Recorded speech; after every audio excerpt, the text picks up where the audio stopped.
ਅੱਖਾਂ ਤੋਂ ਨਾ ਦੇਖ ਸਕਣ ਵਾਲੇ ਜਾਂ ਫਿਰ ਅਪੰਗ ਵੋਟਰਸ। ਜੇਕਰ ਵੋਟਰ ਦੇਖ ਸਕਣ ਤੋਂ ਅਸਮਰੱਥ ਹੋਵੇ ਜਾਂ ਅਪਾਹਜ ਹੋਵੇ ਤਾਂ ਉਹ ਕਿਸੇ ਸਹਾਇਕ ਨੂੰ ਆਪਣੇ ਨਾਲ ਲੈ ਕੇ ਆ ਸਕਦਾ ਹੈ। ਸਹਾਇਕ ਦੀ ਉਮਰ 18 ਸਾਲ ਤੋਂ ਘੱਟ ਨਹੀਂ ਹੋਣੀ ਚਾਹੀਦੀ। ਸਹਾਇਕ ਨੂੰ ਇਹ ਘੋਸ਼ਣਾ ਪੱਤਰ ਵੀ ਦੇਣਾ ਪੈਂਦਾ ਹੈ ਕਿ ਉਹ ਇਹਨਾਂ ਵੋਟਾਂ ਦੇ ਵਿੱਚ ਕਿਸੇ ਹੋਰ ਥਾਂ ਤੇ ਕਿਸੇ ਹੋਰ ਵੋਟਰ ਦਾ ਸਹਾਇਕ ਨਹੀਂ ਬਣਿਆ ਹੈ।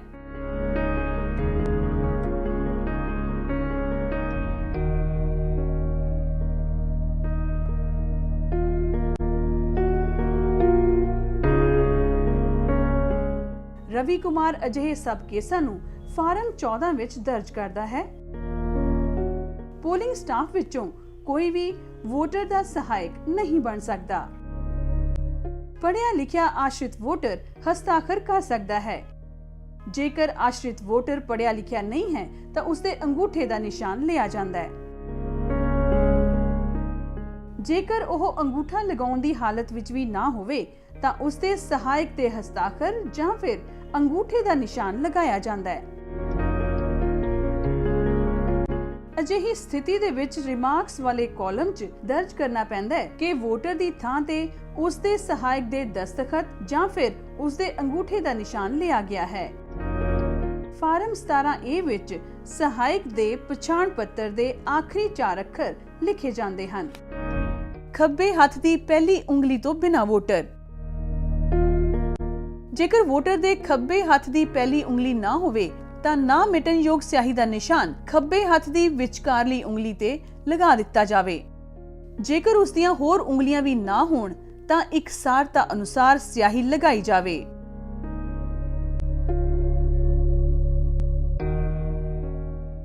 ਜੇਕਰ ਉਸ ਦੇ ਖੱਬੇ ਹੱਥ ਦੀ ਕੋਈ ਉਂਗਲੀ ਨਹੀਂ ਹੈ ਤਾਂ ਸੱਜੇ ਹੱਥ ਦੀ ਪਹਿਲੀ ਉਂਗਲੀ ਤੇ ਨਿਸ਼ਾਨ ਲਗਾ ਦਿਓ। ਜੇਕਰ ਉਸ ਦੀ ਸੱਜੇ ਹੱਥ ਦੀ ਪਹਿਲੀ ਉਂਗਲੀ ਵੀ ਨਹੀਂ ਹੈ ਤਾਂ ਅਗਲੀ ਉਂਗਲੀ ਤੇ ਇਕਸਾਰਤਾ ਅਨੁਸਾਰ ਨਿਸ਼ਾਨ ਲਗਾ ਦਿਓ।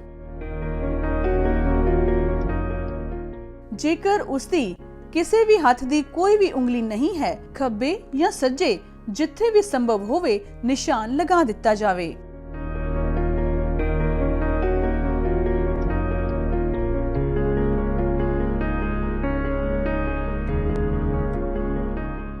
ਛੋਟੀ ਉਮਰ ਦੇ ਵੋਟਰਸ। ਜੇਕਰ ਰਵੀ ਕੁਮਾਰ ਨੂੰ ਲੱਗੇ ਕਿ ਵੋਟ ਪਾਉਣ ਆਏ ਵੋਟਰ ਦੀ ਉਮਰ ਛੋਟੀ ਲੱਗ ਰਹੀ ਹੈ ਤਾਂ ਉਹ ਵੋਟਰ ਕੋਲੋਂ ਇਹ ਘੋਸ਼ਣਾ ਪੱਤਰ ਲੈ ਸਕਦਾ ਹੈ ਕਿ ਉਹ ਚੋਣਾਂ ਵਾਲੇ ਸਾਲ ਦੀ 1 ਜਨਵਰੀ ਨੂੰ 18 ਸਾਲ ਦਾ ਹੋ ਰਿਹਾ ਹੈ। ਰਵੀ ਉਸ ਨੂੰ ਗਲਤ ਘੋਸ਼ਣਾ ਪੱਤਰ ਦੇਣ ਦੇ ਨਤੀਜਿਆਂ ਬਾਰੇ ਵੀ ਸੁਚੇਤ ਕਰੇਗਾ।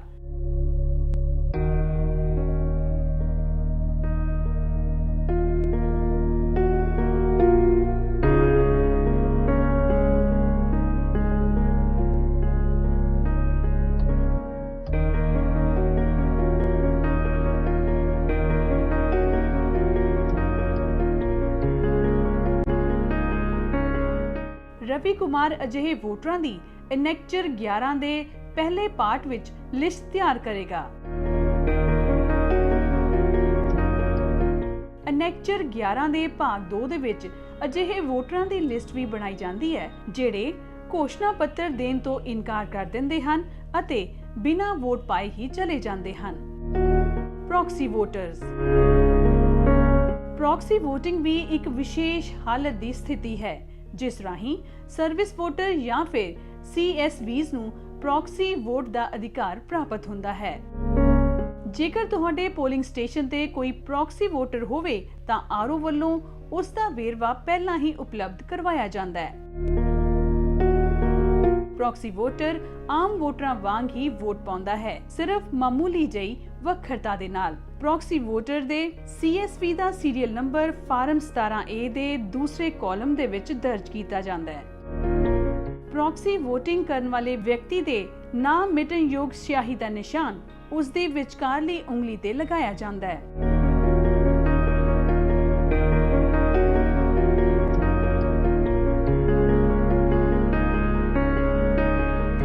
ਤਾਂ ਜੋ ਜੇਕਰ ਉਸਨੇ ਆਪਣੀ ਵੋਟ ਪਾਉਣੀ ਹੈ ਤਾਂ ਉਸਦੀ ਪਹਿਲੀ ਉਂਗਲੀ ਆਪਣੀ ਵੋਟ ਪਾਉਣ ਦੇ ਨਿਸ਼ਾਨ ਦੇ ਲਈ ਉਪਲਬਧ ਰਵੇ।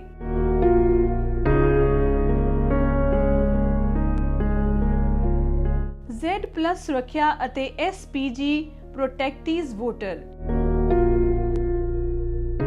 Z+ ਸੁਰੱਖਿਆ ਅਤੇ SPG ਪ੍ਰੋਟੈਕਟਿਵ ਵੋਟਰਸ ਦੇ ਸੁਰੱਖਿਆ ਕਰਮੀਆਂ ਨੂੰ ਵੋਟਿੰਗ ਰੂਮ ਵਿੱਚ ਦਾਖਲ ਹੋਣ ਦੀ ਆਗਿਆ ਦਿੱਤੀ ਜਾਂਦੀ ਹੈ। ਅਜਿਹੇ ਹਾਲਾਤ ਵਿੱਚ ਸੁਰੱਖਿਆ ਕਰਮੀ ਆਮ ਵਰਦੀ ਅਤੇ ਕੰਸੀਲ ਵੈਪਨਸ ਨਾਲ ਅੰਦਰ ਆ ਸਕਦੇ ਹਨ।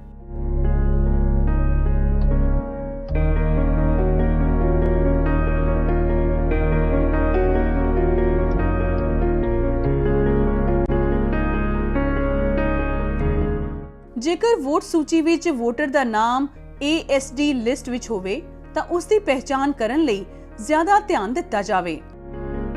ਕੁਝ ਹੋਰ ਹਾਲਤਾਂ ਨੂੰ ਨਿਪਟਣ ਲਈ ਵੀ ਹੇਠ ਲਿਖੇ ਅਨੁਸਾਰ ਜ਼ਿੰਮੇਵਾਰੀ ਨਿਭਾਓ।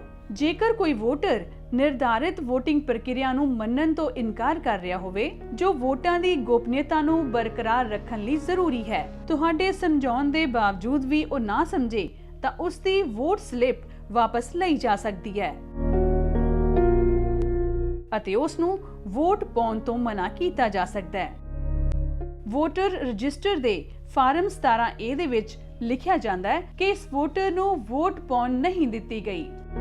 ਪ੍ਰੈਜ਼ਾਈਡਿੰਗ ਆਫੀਸਰ ਦੀ ਡਾਇਰੀ ਵਿੱਚ ਵੀ ਇਹ ਦਰਜ ਕੀਤਾ ਜਾਂਦਾ ਹੈ।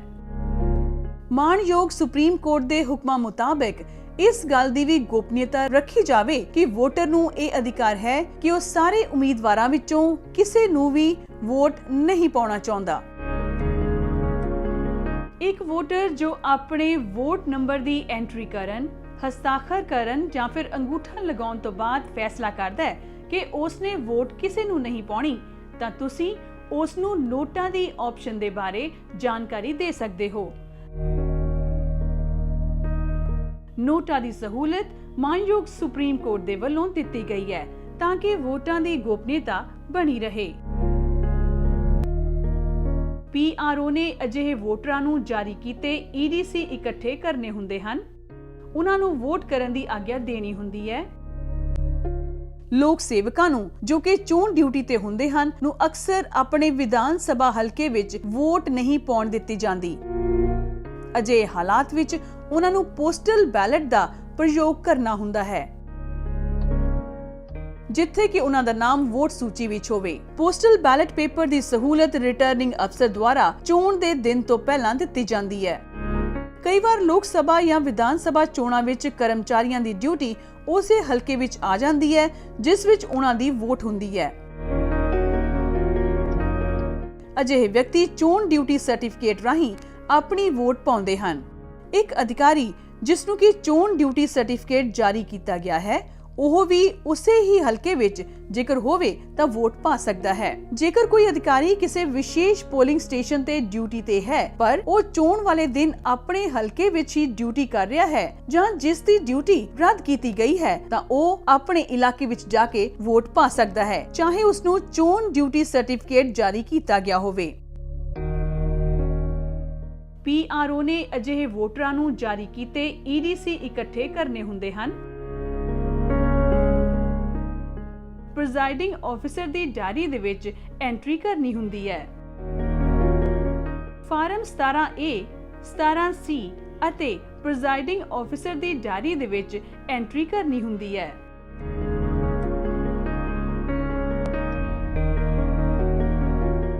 ਪੋਲਿੰਗ ਪ੍ਰਕਿਰਿਆ ਰੋਕਣਾ ਜਾਂ ਰੱਦ ਕਰਨਾ। ਪੋਲਿੰਗ ਆਫੀਸਰ ਹੋਣ ਦੇ ਨਾਤੇ ਰਵੀ ਕੁਮਾਰ ਨੂੰ ਪੋਲਿੰਗ ਨੂੰ ਰੋਕਣ ਤੇ ਰੱਦ ਕਰਨ ਦਾ ਅਧਿਕਾਰ ਪ੍ਰਾਪਤ ਹੈ ਪਰ ਖਾਸ ਸਥਿਤੀਆਂ ਦੇ ਵਿੱਚ ਕਿਸੇ ਵੀ ਕਾਰਨ ਕਰਕੇ ਪੋਲਿੰਗ ਪਾਰਟੀ ਦਾ ਪੋਲਿੰਗ ਸਟੇਸ਼ਨ ਤੇ ਨਿਰਧਾਰਿਤ ਸਮੇਂ ਤੇ ਨਾ ਪਹੁੰਚਣਾ, ਕੁਦਰਤੀ ਆਫਤਾਂ ਜਿਵੇਂ ਹੜ੍ਹ, ਬਰਫ਼ਬਾਰੀ ਜਾਂ ਤੇਜ਼ ਹਵਾਵਾਂ ਦਾ ਤੂਫਾਨ, ਖਰਾਬ ਹੋਏ VOTING ਸਾਮਾਨ ਜਿਵੇਂ VOTING ਮਸ਼ੀਨ, ਇਲੈਕਟੋਰਲ ਰੋਲ ਆਦਿ ਦਾ ਪ੍ਰਾਪਤ ਨਾ ਹੋਣਾ, ਪੋਲਿੰਗ ਸਟੇਸ਼ਨ ਤੇ ਸ਼ਾਂਤੀ ਦਾ ਬੁਰੀ ਤਰ੍ਹਾਂ ਭੰਗ ਹੋਣਾ ਜਾਂ ਅਜਿਹੀ ਹਿੰਸਕ ਘਟਨਾ ਵਾਪਰ ਜਾਣਾ ਜੋ ਪੁਲਿਸ ਪਾਰਟੀ ਦੇ ਕੰਟਰੋਲ ਤੋਂ ਵੀ ਬਾਹਰ ਹੋਵੇ। ਇਹ ਨਿਰਧਾਰਿਤ ਕੀਤਾ ਗਿਆ ਹੈ ਕਿ ਜੇ ਪੋਲਿੰਗ ਆਪਣੇ ਨਿਰਧਾਰਿਤ ਸਮੇਂ ਦੇ 2 ਘੰਟੇ ਦੇ ਅੰਦਰ ਨਾ ਸ਼ੁਰੂ ਹੋਵੇ ਤਾਂ ਪੋਲਿੰਗ ਸਟੇਸ਼ਨ ਦੀ ਕਾਰਵਾਈ ਆਪਣੇ ਆਪ ਹੀ ਰੱਦ ਸਮਝੀ ਜਾਂਦੀ ਹੈ ਤਾਂ ਪੂਰੀ ਘਟਨਾ ਦੱਸਦੇ ਹੋਏ ਰਿਟਰਨਿੰਗ ਅਧਿਕਾਰੀ ਨੂੰ ਸੂਚਿਤ ਕੀਤਾ ਜਾਏ। ਹਾਜ਼ਰ ਹਰ ਵਿਅਕਤੀ ਨੂੰ ਸੂਚਿਤ ਕੀਤਾ ਜਾਏ ਕਿ ਚੋਣ ਕਮਿਸ਼ਨ ਦੇ ਵੱਲੋਂ ਚੋਣਾਂ ਦੀ ਅਗਲੀ ਤਾਰੀਖ ਦਿੱਤੀ ਜਾਏਗੀ। EVM ਅਤੇ ਚੋਣ ਦਾ ਹੋਰ ਸਮਾਨ ਚੰਗੀ ਤਰ੍ਹਾਂ ਸੀਲ ਕਰ ਦਿੱਤਾ ਜਾਏ ਅਤੇ ਪੋਲਿੰਗ ਏਜੰਟਾਂ ਨੂੰ ਦੱਸ ਦਿੱਤਾ ਜਾਏ ਜਿਵੇਂ ਆਮ ਚੋਣ ਖਤਮ ਹੋਈ ਹੋਵੇ। ਭੰਗ ਹੋਈ ਚੋਣ ਦੀ ਅਗਲੀ ਮਿਤੀ ਵਿੱਚ ਸਿਰਫ ਉਹਨਾਂ ਵੋਟਰਾਂ ਨੂੰ ਵੋਟ ਪਾਉਣ ਦਿੱਤੀ ਜਾਏਗੀ ਜਿਨ੍ਹਾਂ ਦੀ ਵੋਟ ਚੋਣ ਭੰਗ ਹੋਣ ਤੋਂ ਪਹਿਲਾਂ ਨਹੀਂ ਪਾਈ ਗਈ। ਪ੍ਰੀਜ਼ਾਈਡਿੰਗ ਅਫਸਰ ਨੂੰ ਉਹੀ ਵੋਟ ਰਜਿਸਟਰ ਅਤੇ ਚੋਣ ਸੂਚੀ ਅਸਲ ਰੂਪ ਵਿੱਚ ਦਿੱਤੀ ਜਾਏਗੀ। ਇਸ ਦੇ ਨਾਲ ਹੀ ਨਵੀਂ VOTING ਮਸ਼ੀਨ ਨੂੰ ਵੋਟਾਂ ਲਈ ਵਰਤਿਆ ਜਾਏਗਾ। ਚੋਣ ਦਾ ਰੱਦ ਹੋਣਾ। ਚੋਣ ਕਮਿਸ਼ਨ ਆਪਣੇ ਪੱਧਰ ਤੇ ਚੋਣਾਂ ਨੂੰ ਰੱਦ ਕਰਕੇ ਨਵੀਆਂ ਚੋਣਾਂ ਦੀ ਘੋਸ਼ਣਾ ਕਰ ਸਕਦਾ ਹੈ। ईवीएम ਮਸ਼ੀਨ ਕਿਸੇ ਹਾਦਸੇ ਜਾਂ ਹੋਰ ਕਾਰਨ ਕਰਕੇ ਜੇਕਰ ਨਸ਼ਟ ਹੁੰਦੀ ਹੈ ਜਾਂ ਉਸ ਨੂੰ ਨੁਕਸਾਨ ਪਹੁੰਚਦਾ ਹੈ ਤਾਂ ਉਸ ਤੋਂ ਨਤੀਜਾ ਨਹੀਂ ਪ੍ਰਾਪਤ ਕੀਤਾ ਜਾ ਸਕਦਾ। ईवीएम ਵਿੱਚ ਕੋਈ ਤਕਨੀਕੀ ਖਰਾਬੀ ਕਰਕੇ VOTING ਪ੍ਰਭਾਵਿਤ ਹੁੰਦੀ ਹੈ ਜਾਂ ਬੂਥ ਉੱਪਰ ਕਿਸੇ ਤਰ੍ਹਾਂ ਦਾ ਕੋਈ ਕਬਜ਼ਾ ਹੋ ਜਾਂਦਾ ਹੈ। ਪੋਲਿੰਗ ਅਫਸਰ ਹੋਣ ਦੇ ਨਾਤੇ ਜੇ ਤੁਹਾਨੂੰ ਲੱਗੇ ਕਿ ਪੋਲਿੰਗ ਬੂਥ ਤੇ ਕਬਜ਼ਾ ਕੀਤਾ ਜਾ ਰਿਹਾ ਹੈ ਤਾਂ ਤੁਸੀਂ ਉਸੇ ਸਮੇਂ ਕੰਟਰੋਲ ਯੂਨਿਟ ਤੋਂ ਪੁਸ਼ ਬਟਨ ਦਬਾਉਣਾ ਹੈ ਅਤੇ ਉਸੇ ਵੇਲੇ ਪੁਲਿਸ ਪਾਰਟੀ ਨੂੰ ਬੁਲਾਉਣਾ ਹੈ। ਕਲੋਜ਼ ਬਟਨ ਦਬਾਉਣ ਮਗਰੋਂ VOTING ਮਸ਼ੀਨ ਤੇ ਹੋਰ VOTING ਨਹੀਂ ਹੋ ਸਕਦੀ। ਰਵੀ ਇਸ ਘਟਨਾ ਬਾਰੇ ਆਰਓ ਨੂੰ ਉਸੇ ਵੇਲੇ ਜਾਣੂ ਕਰਾਉਂਦਾ ਹੈ। ਇਸ ਦੀ ਜਾਣਕਾਰੀ ਚੋਣ ਕਮਿਸ਼ਨ ਨੂੰ ਵੀ ਦਿੰਦਾ ਹੈ।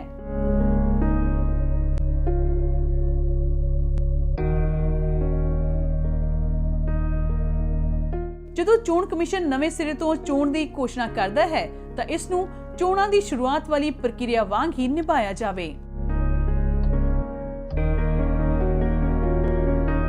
ਇੱਕ ਵੋਟਰ ਨੂੰ ਮੁੜ ਤੋਂ ਵੋਟ ਪਾਉਣ ਲਈ ਕਿਹਾ ਜਾਏਗਾ। ਨਵੀਂ ਚੋਣ ਪ੍ਰਕਿਰਿਆ ਸ਼ੁਰੂ ਹੋਣ ਤੇ ਵੋਟਰ ਦੇ ਖੱਬੇ ਹੱਥ ਦੀ ਪਹਿਲੀ ਉਂਗਲੀ ਤੇ ਨਾ ਮਿਟਣਯੋਗ ਸਿਆਹੀ ਦਾ ਨਿਸ਼ਾਨ ਨਿਯਮ ਅਨੁਸਾਰ ਲਗਾਇਆ ਜਾਏਗਾ।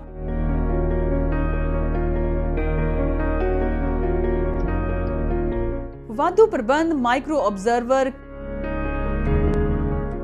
ਹੋ ਸਕਦਾ ਹੈ ਕਿ ਤੁਹਾਡੇ ਪੋਲਿੰਗ ਸਟੇਸ਼ਨ ਤੇ ਹੋਰ ਵੱਖਰਾ ਪ੍ਰਬੰਧ ਕੀਤਾ ਜਾਏ, ਜਿਵੇਂ ਵੀਡੀਓ ਜਾਂ ਸਟਿਲ ਫੋਟੋਗ੍ਰਾਫੀ, ਮਾਈਕਰੋ ਆਬਜ਼ਰਵਰ ਦੀ ਨਿਯੁਕਤੀ ਜਾਂ ਵੈਬਕਾਸਟਿੰਗ। ਅਸੀਂ ਇਸ ਬਾਰੇ ਵਿਸਥਾਰ ਨਾਲ ਗੱਲ ਕਰਾਂਗੇ। ਮਾਈਕਰੋ ਆਬਜ਼ਰਵਰ ਕਿਸੇ ਵੀ ਭਾਰਤ ਸਰਕਾਰ ਦੇ ਕੇਂਦਰੀ ਅਧਿਕਾਰੀ ਨੂੰ ਜਿਸ ਦਾ ਕੇਡਰ ਗ੍ਰੇਡ C ਤੋਂ ਘੱਟ ਨਾ ਹੋਵੇ ਉਸ ਨੂੰ ਪੋਲਿੰਗ ਸਟੇਸ਼ਨ ਤੇ ਆਬਜ਼ਰਵਰ ਲਗਾਇਆ ਜਾ ਸਕਦਾ ਹੈ। ਮਾਈਕਰੋ ਆਬਜ਼ਰਵਰ ਆਮ ਆਬਜ਼ਰਵਰ ਨੂੰ ਚੋਣ ਕਮਿਸ਼ਨ ਦੇ ਹੁਕਮਾਂ ਅਨੁਸਾਰ ਜ਼ਰੂਰੀ ਸੂਚਨਾ ਦਿੰਦਾ ਹੈ। ਉਹਨਾਂ ਨੂੰ ਅਜਿਹੀ ਟ੍ਰੇਨਿੰਗ ਪਹਿਲਾਂ ਹੀ ਦਿੱਤੀ ਗਈ ਹੁੰਦੀ ਹੈ। ਮਾਈਕਰੋ ਆਬਜ਼ਰਵਰ ਲਈ ਇਹ ਜ਼ਰੂਰੀ ਹੈ ਕਿ ਉਹ ਆਪਣਾ ਨਿਯੁਕਤੀ ਪੱਤਰ ਅਤੇ ਸ਼ਨਾਖਤੀ ਕਾਰਡ ਜ਼ਿਲ੍ਹਾ ਚੋਣ ਅਧਿਕਾਰੀ ਕੋਲੋਂ ਲੈ ਲਵੇ ਅਤੇ ਆਪਣੇ ਪੋਲਿੰਗ ਟੀਮ ਦੇ ਨਾਲ ਹੀ ਨਿਰਧਾਰਿਤ ਪੋਲਿੰਗ ਸਟੇਸ਼ਨ ਤੇ ਪਹੁੰਚੇ। ਉਹ ਨਿਰਧਾਰਿਤ ਸਟੇਸ਼ਨ ਤੇ ਚੋਣ ਸ਼ੁਰੂ ਹੋਣ ਦੇ ਘੱਟੋ-ਘੱਟ 1 ਘੰਟਾ ਪਹਿਲਾਂ ਜਾਂ ਸਥਿਤੀ ਅਨੁਸਾਰ ਉਸ ਨੂੰ ਮਿਲੀਆਂ ਹਦਾਇਤਾਂ ਅਨੁਸਾਰ 1 ਦਿਨ ਪਹਿਲਾਂ ਵੀ ਪਹੁੰਚ ਸਕਦਾ ਹੈ। ਉਹ ਉਸੇ ਚੋਣ ਟੀਮ ਦੇ ਨਾਲ ਹੀ ਵਾਪਸੀ ਕਰੇਗਾ। ਉਹ ਆਪਣੀ ਵੋਟ ਚੋਣ ਡਿਊਟੀ ਸਰਟੀਫਿਕੇਟ ਜਾਂ ਪੋਸਟਲ ਬੈਲਟ ਰਾਹੀਂ ਪਾ ਸਕਦਾ ਹੈ। ਜੇਕਰ ਉਸ ਦੇ ਅਧੀਨ ਇੱਕ ਤੋਂ ਵੱਧ ਪੋਲਿੰਗ ਸਟੇਸ਼ਨ ਆਉਂਦੇ ਹੋਣ ਤਾਂ ਉਹ ਸਭ ਪੋਲਿੰਗ ਸਟੇਸ਼ਨਾਂ ਤੇ ਆਪਣੀ ਜ਼ਿੰਮੇਵਾਰੀ ਨਿਭਾਉਣ ਲਈ ਸਮੇਂ ਨਿਰਧਾਰਿਤ ਕਰਦਾ ਹੈ, ਵਿਜ਼ਿਟ ਕਰਦਾ ਹੈ ਅਤੇ ਵਿਜ਼ਿਟ ਸਮੇਂ ਪੋਲਿੰਗ ਏਜੰਟਾਂ ਨੂੰ ਵੀ ਸੂਚਿਤ ਕਰਦਾ ਹੈ। ਉਸ ਦੀਆਂ ਕਈ ਜ਼ਿੰਮੇਵਾਰੀਆਂ ਹੁੰਦੀਆਂ ਹਨ। ਵੱਖ-ਵੱਖ ਟ੍ਰੇਨਿੰਗ ਸ਼ੈਡਿਊਲਸ ਨੂੰ ਅਟੈਂਡ ਕਰਦਾ ਹੈ। ਚੋਣ ਕਮਿਸ਼ਨ ਵੱਲੋਂ ਜਾਰੀ ਦਿਸ਼ਾ ਨਿਰਦੇਸ਼ਾਂ ਅਤੇ ਹਦਾਇਤਾਂ ਨੂੰ ਸਮਝਦਾ ਹੈ ਅਤੇ ਉਸੇ ਅਨੁਸਾਰ ਕਾਰਜ ਕਰਦਾ ਹੈ। ਆਰਓ ਤੋਂ ਸਾਰੇ ਸੰਚਾਰ ਪਲਾਨ ਦਾ ਵੇਰਵਾ ਲੈਂਦਾ ਹੈ। ਪੋਲਿੰਗ ਸਟੇਸ਼ਨ ਦੀਆਂ ਤਿਆਰੀਆਂ ਦਾ ਜਾਇਜ਼ਾ ਲੈਂਦਾ ਹੈ। ਪੋਲਿੰਗ ਪਾਰਟੀ, ਸੁਰੱਖਿਆ ਦਸਤੇ ਅਤੇ ਸਾਰੇ ਜ਼ਰੂਰੀ ਪੋਲਿੰਗ ਸਮਾਨ ਅਤੇ ਸਹੂਲਤਾਂ ਨੂੰ ਉਪਲਬਧ ਕਰਾਉਣ ਦਾ ਜਾਇਜ਼ਾ ਲੈਂਦਾ ਹੈ।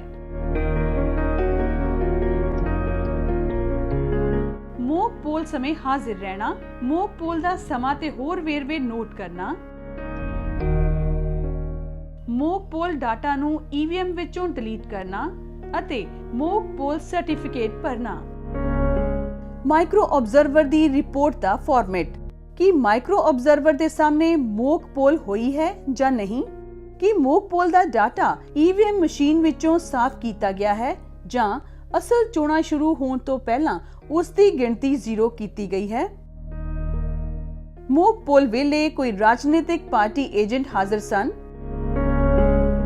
ਕਿ ਪੋਲਿੰਗ ਸਟੇਸ਼ਨ ਦੇ ਅੰਦਰ ਕਿਸੇ ਵੀ ਪੋਲਿੰਗ ਦੇ ਸਮੇਂ ਇੱਕ ਪਾਰਟੀ ਦੇ ਇੱਕ ਤੋਂ ਵੱਧ ਪੋਲਿੰਗ ਏਜੰਟ ਤਾਂ ਹਾਜ਼ਰ ਨਹੀਂ ਸਨ?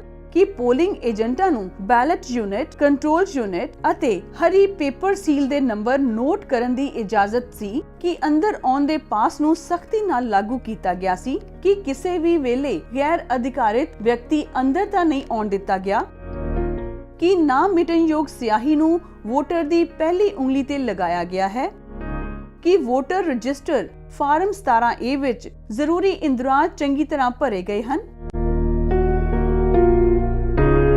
ਕਿ ਪੀਓ ਆਫੀਸਰ ਅਤੇ ਪੋਲਿੰਗ ਏਜੰਟਾਂ ਕੋਲ ਪੋਸਟਲ ਬੈਲਟ ਵੋਟਾਂ ਦਾ ਰਿਕਾਰਡ ਸੀ, ਕਿ ਪੋਸਟਲ ਬੈਲਟ ਨਾਲ ਜਾਰੀ ਕੀਤਾ ਗਿਆ ਵਿਅਕਤੀ ਪੋਸਟਲ ਬੈਲਟ ਨਾਲ ਆਇਆ ਅਤੇ ਚੋਣ ਡਿਊਟੀ ਸਰਟੀਫਿਕੇਟ ਨਾਲ ਵੋਟ ਪਾਈ,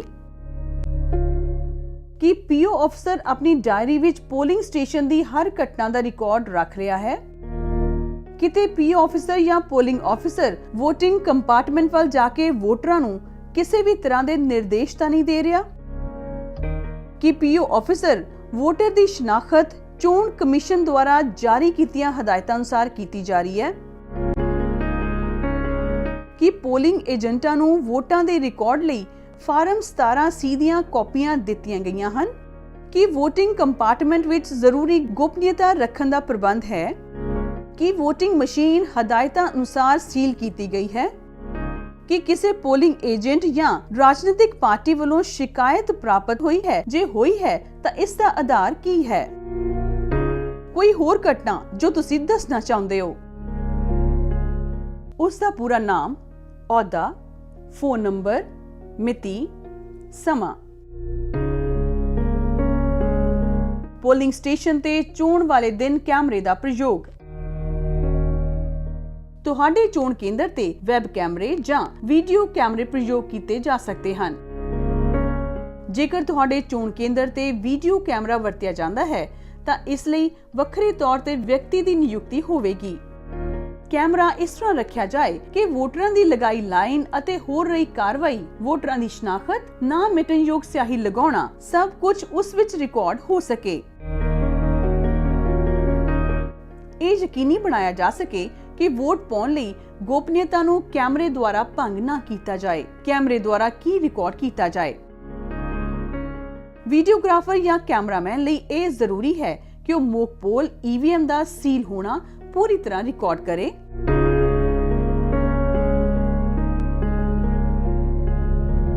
ਕਿਸੇ ਵੀ ਅਣਸੁਖਾਵੀਂ ਘਟਨਾ ਨੂੰ ਜ਼ਰੂਰ ਰਿਕਾਰਡ ਕੀਤਾ ਜਾਏ ਅਤੇ ਹੇਠ ਲਿਖੀਆਂ ਗੱਲਾਂ ਨੂੰ ਧਿਆਨ ਵਿੱਚ ਰੱਖਿਆ ਜਾਏ।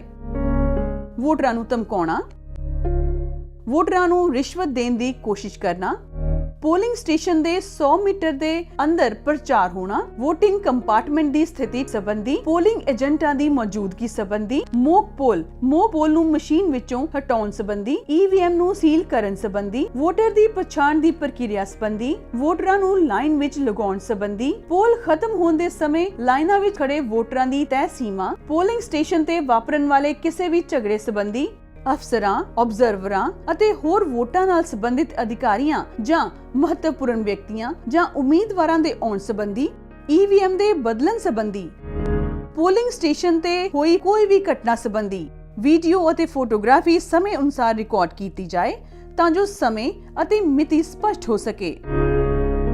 ਨੋਟ: ਉਪਰੋਕਤ ਲਿਸਟ ਵਿਸਥਾਰ ਪੂਰਵਕ ਹੈ।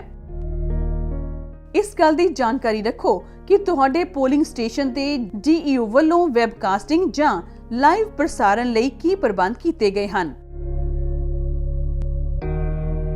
ਪੋਲ ਦੀ ਸਮਾਪਤੀ। ਰਵੀ ਕੁਮਾਰ ਤੇ ਉਸ ਦੀ ਟੀਮ ਨੇ ਸਾਰਾ ਦਿਨ ਮਿਹਨਤ ਕੀਤੀ ਅਤੇ ਹੁਣ ਚੋਣ ਪ੍ਰਕਿਰਿਆ ਅੰਤਿਮ ਪੜਾਅ ਵਿੱਚ ਪਹੁੰਚ ਚੁੱਕੀ ਹੈ। ਖਤਮ ਹੋਣ ਦੇ ਨਿਸ਼ਚਿਤ ਸਮੇਂ ਤੇ PRO ਪ੍ਰੀਜ਼ਾਈਡਿੰਗ ਆਫੀਸਰ ਵੋਟ ਸਲਿੱਪਾਂ ਜਾਰੀ ਕਰੇਗਾ। ਆਖਰੀ ਵੋਟਰ ਨੂੰ ਪਰਚੀ ਨੰਬਰ 1 ਦਿੱਤੀ ਜਾਏਗੀ। ਉਦੋਂ ਤੱਕ ਵੋਟ ਪ੍ਰਕਿਰਿਆ ਜਾਰੀ ਰਹੇਗੀ ਜਦੋਂ ਤੱਕ ਉਹ ਆਪਣੀ ਆਖਰੀ ਵੋਟ ਨਹੀਂ ਪਾ ਦਿੰਦਾ। ਹੁਣ ਰਵੀ ਕੁਮਾਰ ਪੋਲ ਸਮਾਪਤੀ ਦੀ ਘੋਸ਼ਣਾ ਕਰੇਗਾ। ਚੋਣ ਪ੍ਰਕਿਰਿਆ ਦੀ ਸਮਾਪਤੀ ਤੇ EVM ਦੇ ਕੰਟਰੋਲ ਯੂਨਿਟ ਦਾ ਕਲੋਜ਼ ਬਟਨ ਦਬਾਏਗਾ। EVM ਵਿੱਚ ਕੁੱਲ ਵੋਟਾਂ ਦੀ ਗਿਣਤੀ ਨੋਟ ਕਰੇਗਾ। ਕਲੋਜ਼ ਬਟਨ ਦੇ ਉੱਪਰ ਲੀ ਕੈਪ ਲਗਾਏਗਾ। ਮਸ਼ੀਨ ਦੇ ਪਿਛਲੇ ਪਾਸੇ ਦਾ ਬਟਨ ਕੰਪਾਰਟਮੈਂਟ ਖੋਲ ਕੇ ਬਿਜਲੀ ਸਪਲਾਈ ਦਾ ਬਟਨ ਬੰਦ ਕਰੇਗਾ, ਤਾਰ ਅਲੱਗ ਕਰੇਗਾ। ਹੁਣ CU ਕੰਟਰੋਲ ਯੂਨਿਟ ਅਤੇ BU ਬੈਲਟ ਯੂਨਿਟ ਨੂੰ ਬਕਸਿਆਂ ਵਿੱਚ ਬੰਦ ਕਰੇਗਾ। ਬਕਸਿਆਂ ਨੂੰ ਸੀਲ ਕਰਕੇ ਉਹਨਾਂ ਉੱਤੇ ਐਡਰੈਸ ਟੈਗ ਲਗਾਏਗਾ।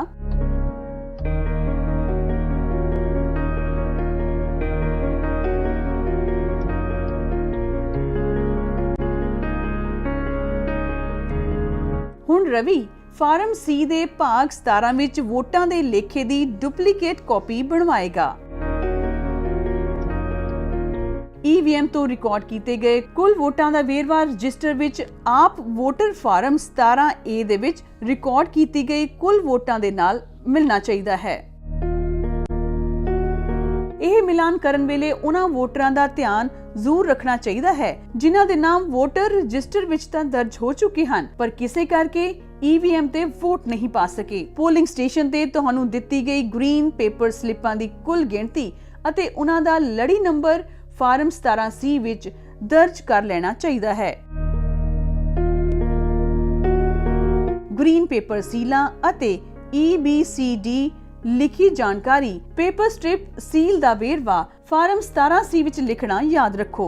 PRO ਡਾਇਰੀ ਵਿੱਚ ਵੀ ਗ੍ਰੀਨ ਪੇਪਰ ਸੀਲਾਂ ਅਤੇ ABCD ਲਿਖੀ ਬਾਹਰੀ ਪੇਪਰ ਸਟ੍ਰਿਪ ਸੀਲਾਂ ਦਾ ਵੇਰਵਾ ਰੱਖਣਾ ਜ਼ਰੂਰੀ ਹੈ। PRO ਡਾਇਰੀ ਵਿੱਚ ਕਲੋਜ਼ ਬਟਨ ਦੇ ਦੁਆਲੇ ਲਗਾਈ ਜਾਣ ਵਾਲੀ ਸਪੈਸ਼ਲ ਟੈਗ ਦਾ ਵੀ ਵੇਰਵਾ ਰੱਖਣਾ ਜ਼ਰੂਰੀ ਹੈ ਜੋ EVM ਦੇ ਅੰਦਰੂਨੀ ਭਾਗ ਦੀ ਸੀਲਿੰਗ ਕਰਦੀ ਹੈ। ਤੁਹਾਨੂੰ ਬਹੁਤ ਧਿਆਨ ਦੇ ਨਾਲ ਫਾਰਮ C ਵੋਟਾਂ ਦਾ ਲੇਖਾ ਦਰਜ ਕਰਨਾ ਚਾਹੀਦਾ ਹੈ। ਪੋਲਿੰਗ ਖਤਮ ਹੋਣ ਉਪਰੰਤ ਸਾਰੇ ਹੀ ਪੇਪਰਾਂ ਅਤੇ ਸਮਾਨ ਜੋ ਚੋਣ ਪ੍ਰਕਿਰਿਆ ਨਾਲ ਸੰਬੰਧਿਤ ਹਨ ਉਹਨਾਂ ਨੂੰ ਨਿਰਧਾਰਿਤ ਪੈਕਟਾਂ ਵਿੱਚ ਪਾ ਦੇਣਾ ਚਾਹੀਦਾ ਹੈ।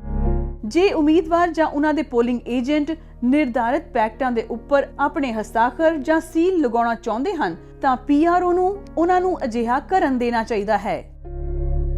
ਇਲੈਕਟਰਲ ਰੋਲ ਦੀਆਂ ਕਾਪੀਆਂ, ਵੋਟਰਸ ਦਾ ਰਜਿਸਟਰ ਫਾਰਮ 17A, ਵੋਟਰ ਸਲਿੱਪਾਂ, ਵਰਤੇ ਗਏ ਟੈਂਡਰ, ਬੈਲਟ ਪੇਪਰ ਅਤੇ ਟੈਂਡਰ ਵੋਟਾਂ ਦੀ ਸੂਚੀ 17B ਵਿੱਚ, ਅਣਵਰਤੇ ਟੈਂਡਰ ਬੈਲਟ ਪੇਪਰ, ਚੈਲੰਜਡ ਵੋਟਾਂ ਦੀ ਸੂਚੀ, ਅਣਵਰਤੇ ਅਤੇ ਖਰਾਬ ਪੇਪਰ ਸੀਲਾਂ ਜੇਕਰ ਹਨ, ਪੋਲਿੰਗ ਏਜੰਟਾਂ ਦੇ ਨਿਯੁਕਤੀ ਪੱਤਰ, ਕੋਈ ਵੀ ਹੋਰ ਪੇਪਰ ਜੋ PRO ਵੱਲੋਂ ਰੱਖੇ ਜਾਣੇ ਹੋਣ। ਹੇਠ ਲਿਖੇ ਪੈਕਟਾਂ ਨੂੰ EVM ਦੇ ਨਾਲ ਸਮਾਨ ਇਕੱਠਾ ਕਰਨ ਵਾਲੇ ਖੇਤਰ ਵਿੱਚ ਜਮ੍ਹਾਂ ਕਰਵਾਉਣਾ ਹੁੰਦਾ ਹੈ। ਰਿਕਾਰਡ ਕੀਤੀਆਂ ਵੋਟਾਂ ਦਾ ਲੇਖਾ ਅਤੇ ਪੇਪਰ ਸੀਲ ਫਾਰਮ 17C ਪ੍ਰੈਜ਼ਾਈਡਿੰਗ ਅਫਸਰ ਵੱਲੋਂ ਚੋਣ ਸ਼ੁਰੂ ਹੋਣ ਤੋਂ ਪਹਿਲਾਂ, ਚੋਣ ਦੌਰਾਨ ਅਤੇ ਚੋਣ ਦੀ ਸਮਾਪਤੀ ਤੋਂ ਬਾਅਦ ਘੋਸ਼ਣਾ ਪੱਤਰ। ਪ੍ਰੈਜ਼ਾਈਡਿੰਗ ਅਫਸਰ ਡਾਇਰੀ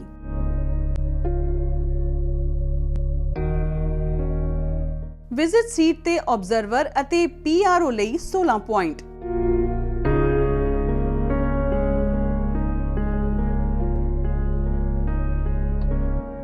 ਪਹਿਲਾ ਪੈਕੇਟ ਜਿਸ ਨੂੰ ਸਟੈਚੂਰੀ ਕਵਰ ਕਿਹਾ ਜਾਂਦਾ ਹੈ ਉਸ ਵਿੱਚ ਹੇਠ ਲਿਖਿਆ ਸਮਾਨ ਹੋਵੇਗਾ: ਇਲੈਕਟੋਰਲ ਰੋਲ ਦੀ ਮਾਰਕਡ ਕਾਪੀ ਦਾ ਸੀਲ ਲਿਫਾਫਾ, ਵੋਟਰਸ ਦੇ ਰਜਿਸਟਰ ਦਾ 17A ਦਾ ਸੀਲਡ ਲਿਫਾਫਾ, ਬਾਕੀ ਸਲਿੱਪਾਂ ਦਾ ਸੀਲਡ ਲਿਫਾਫਾ, ਅਣਵਰਤੇ ਟੈਂਡਰ, ਬੈਲਟ ਪੇਪਰਾਂ ਦਾ ਸੀਲਡ ਲਿਫਾਫਾ, ਵਰਤੇ ਗਏ ਟੈਂਡਰ, ਬੈਲਟ ਪੇਪਰ ਅਤੇ 17B ਵਿੱਚ ਟੈਂਡਰਡ ਵੋਟਾਂ ਦੀ ਸੂਚੀ ਦਾ ਸੀਲਡ ਲਿਫਾਫਾ।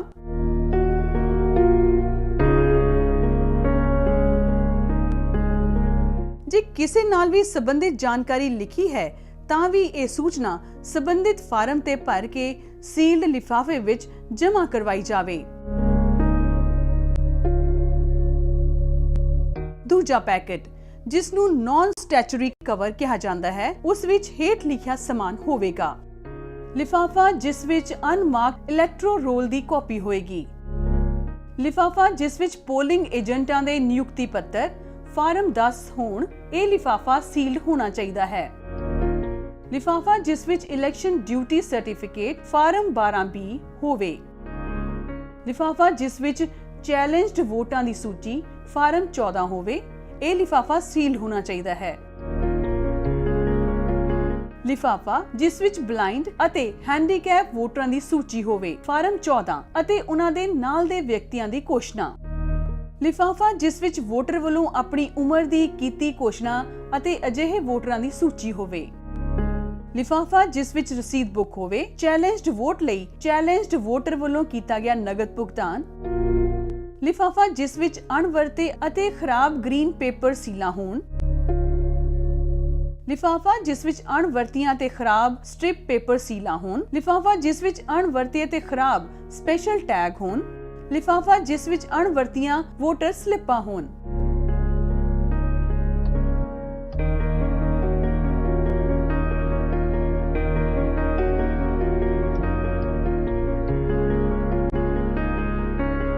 ਤੀਸਰੇ ਪੈਕੇਟ ਵਿੱਚ ਫੁਟਕਲ ਚੀਜ਼ਾਂ ਜਿਵੇਂ ਕਿ ਪ੍ਰੀਜ਼ਾਈਡਿੰਗ ਆਫੀਸਰ ਦੀ ਹੈਂਡਬੁੱਕ ਆਦਿ ਹੋਵੇ। Electronic voting machine. ਨਾ ਮਿਟਣਯੋਗ ਸਿਆਹੀ ਦੀ ਸ਼ੀਸ਼ੀ ਜਿਸ ਦਾ ਢੱਕਣ ਮੋਮ ਨਾਲ ਚੰਗੀ ਤਰ੍ਹਾਂ ਬੰਦ ਕੀਤਾ ਗਿਆ ਹੋਵੇ। ਸਿਆਹੀ ਵਾਲਾ ਪੈਡ। ਪ੍ਰੀਜ਼ਾਈਡਿੰਗ ਆਫੀਸਰ ਦੀ ਮੈਟਲ ਸੀਲ। ਤੀਰ ਦੇ ਨਿਸ਼ਾਨ ਵਾਲੀ ਰਬੜ ਸਟੈਂਪ। ਅਮਿਟ ਸਿਆਹੀ ਨੂੰ ਸੈੱਟ ਕਰਨ ਲਈ ਵਰਤਿਆ ਗਿਆ ਕੱਪ।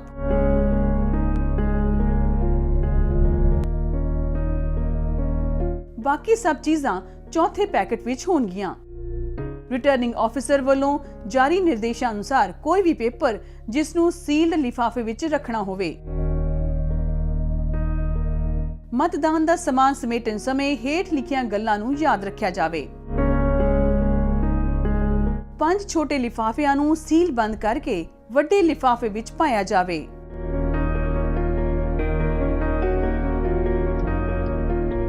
ਇਹਨਾਂ ਸੀਲ ਬੰਦ ਲਿਫਾਫਿਆਂ ਨੂੰ ਜਮ੍ਹਾਂ ਕੇਂਦਰ ਤੇ ਜਮ੍ਹਾਂ ਕਰਾਇਆ ਜਾਵੇ।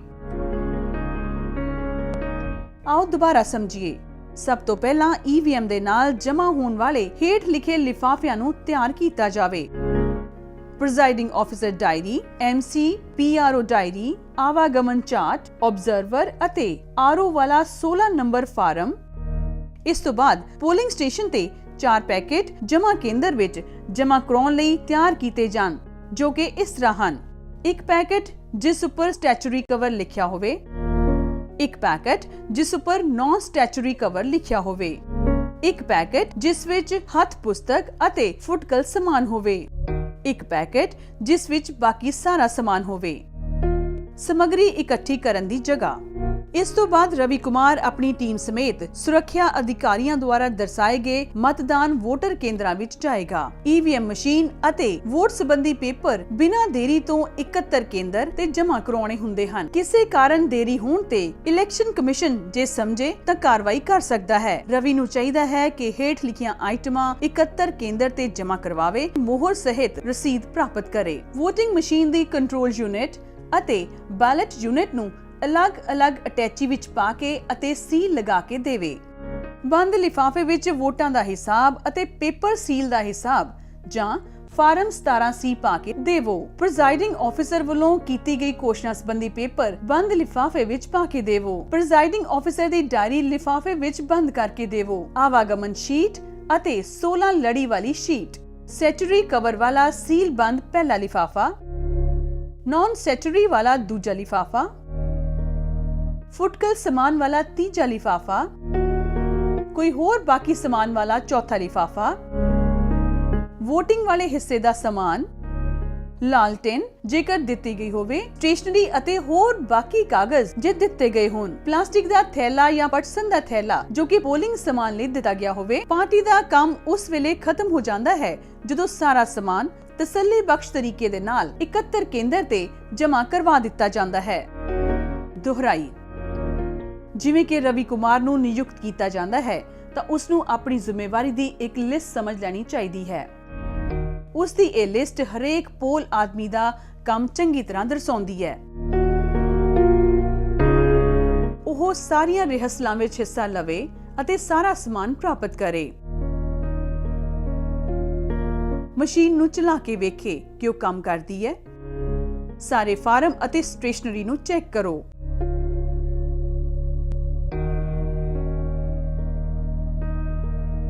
ਵੋਟਾਂ ਪੈਣ ਤੋਂ ਘੱਟੋ ਘੱਟ 2 ਘੰਟੇ ਪਹਿਲਾਂ ਪਹੁੰਚੋ। ਪੋਲਿੰਗ ਸਟੇਸ਼ਨ ਤੇ ਪਹੁੰਚ ਕੇ ਉੱਥੇ ਦੇ ਇੰਤਜ਼ਾਮ ਦਾ ਮੁਆਇਨਾ ਕਰੋ। ਖਾਸ ਕਰਕੇ ਬੂਥ ਦੀ ਸੁਰੱਖਿਆ ਦੇ ਪ੍ਰਬੰਧ ਦਾ ਜਾਇਜ਼ਾ ਲੈਣਾ ਜ਼ਰੂਰੀ ਹੁੰਦਾ ਹੈ। ਪੱਕਿਆਂ ਕਰੋ ਕਿ ਜੇਕਰ ਕੋਈ ਕਮੀ ਹੈ ਤਾਂ ਚੋਣ ਕਾਨੂੰਨ ਆਪਣਾ ਕੰਮ ਕਰੇਗਾ। ਸੁਰੱਖਿਆ ਨੂੰ ਧਿਆਨ ਵਿੱਚ ਰੱਖਦੇ ਹੋਏ ਈਵੀਐਮ ਮਸ਼ੀਨ ਨੂੰ ਸਥਾਪਿਤ ਕਰੋ। ਬਨਾਵਟੀ ਵੋਟ ਪਵਾਈ ਜਾਵੇ, ਮੋਕ ਪੋਲ ਕਰਾਈ ਜਾਵੇ ਅਤੇ ਉਹ ਉਮੀਦਵਾਰ ਅਤੇ ਉਸਦੇ ਨੁਮਾਇੰਦਿਆਂ ਨੂੰ ਦਿਖਾਈ ਜਾਵੇ। ਇਹ ਪੱਕਾ ਦੇਖ ਲਿਆ ਜਾਵੇ ਕਿ ਈਵੀਐਮ ਸਹੀ ਕੰਮ ਕਰ ਰਹੀ ਹੈ। ਵੋਟਾਂ ਦੌਰਾਨ ਬਾਹਰ ਨਿਕਲ ਕੇ ਦੇਖਿਆ ਜਾਵੇ, ਭਾਵ ਖਾਸ ਵੋਟਰ ਅਤੇ ਉਹ ਔਰਤਾਂ ਜਿਨ੍ਹਾਂ ਦੇ ਨਾਲ ਬੱਚੇ ਹਨ ਉਹਨਾਂ ਨੂੰ ਪਹਿਲ ਦਿੱਤੀ ਜਾਵੇ। ਸਹੀ ਤਰੀਕੇ ਨਾਲ ਵੇਖਿਆ ਜਾਵੇ। ਜੇਕਰ ਕੋਈ ਚੈਲੰਜਡ ਵੋਟ, ਟੈਂਡਰ ਵੋਟ ਅਤੇ ਪ੍ਰੌਕਸੀ ਵੋਟ ਪੈਂਦੀ ਹੈ ਤਾਂ ਉਸ ਦਾ ਹੱਲ ਕੀਤਾ ਜਾਵੇ। ਜੇਕਰ ਕਿਸੇ ਖਾਸ ਕਾਰਨਾਂ ਕਰਕੇ ਕੁਦਰਤੀ ਆਫਤ ਕਾਰਨ ਜਾਂ ਕੁਝ ਸਮੇਂ ਲਈ ਵੋਟਾਂ ਪਾਉਣ ਨੂੰ ਰੋਕ ਦਿੱਤਾ ਜਾਵੇ, ਜੇ ਵੋਟ ਤੇ ਕਬਜ਼ਾ ਕਰ ਲਿਆ ਜਾਵੇ ਤਾਂ ਈਵੀਐਮ ਤੇ ਸੀਯੂ ਦੇ ਬੰਦ ਕਰਨ ਵਾਲੇ ਬਟਨ ਨੂੰ ਦਬਾਓ। ਜੇਕਰ ਇਲੈਕਸ਼ਨ ਕਮਿਸ਼ਨ ਤਾਜ਼ੀ ਵੋਟ ਦਾ ਹੁਕਮ ਦਿੰਦਾ ਹੈ ਜਾਂ ਵੋਟਾਂ ਦਾ ਕੰਮ ਰੋਕਣ ਲਈ ਕਹਿੰਦਾ ਹੈ ਤਾਂ ਇਸ ਨੂੰ ਅਸਲੀ ਵੋਟਾਂ ਹੀ ਸਮਝਿਆ ਜਾਵੇ। ਈਵੀਐਮ ਮਸ਼ੀਨ ਅਤੇ ਬਾਕੀ ਦੇ ਵੋਟਾਂ ਸੰਬੰਧੀ ਪੇਪਰਾਂ ਨੂੰ ਉਹਨਾਂ ਦੇ ਪੈਕਟਾਂ ਵਿੱਚ ਪਾ ਕੇ ਸੀਲ ਕਰੋ।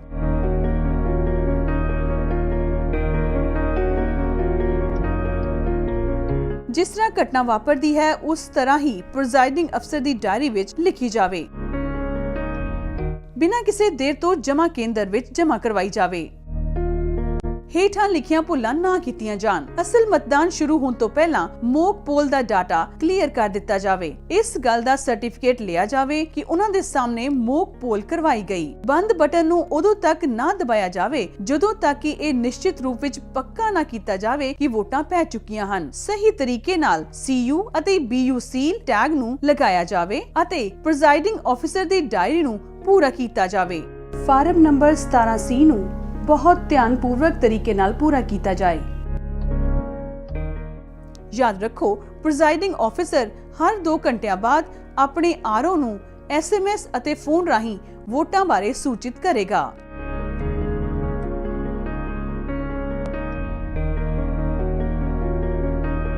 ਵੋਟ ਦਾ ਅਧਿਕਾਰ ਨਾਗਰਿਕਾਂ ਦੀ ਸਸ਼ਕਤਤਾ ਦੀ ਨਿਸ਼ਾਨੀ ਹੈ, ਪਰ ਇਹ ਸਸ਼ਕਤੀਕਰਨ ਪੋਲਿੰਗ ਪਰਸੋਨਲ ਦੀ ਕਾਰਗੁਜ਼ਾਰੀ ਸਦਕਾ ਹੀ ਸੰਭਵ ਹੋ ਪਾਉਂਦੀ ਹੈ। ਦੁਨੀਆ ਦੇ ਸਭ ਤੋਂ ਵੱਡੇ ਲੋਕਤੰਤਰ ਦਾ ਆਧਾਰ ਬਣਦੀ ਹੈ ਆਪ ਸਭਨਾਂ ਦੀ, ਯਾਨੀ ਪੋਲਿੰਗ ਪਰਸੋਨਲ ਦੀ ਸਖਤ ਮਿਹਨਤ। ਇਸ ਲਈ ਇਸ ਕਾਰਜ ਨੂੰ ਸਿਰਫ ਇੱਕ ਡਿਊਟੀ ਨਾ ਸਮਝਦੇ ਹੋਏ ਸਗੋਂ ਮਾਣ ਭਰੀ ਜ਼ਿੰਮੇਵਾਰੀ ਦੀ ਤਰ੍ਹਾਂ ਨਿਭਾਇਆ ਜਾਣਾ ਚਾਹੀਦਾ ਹੈ।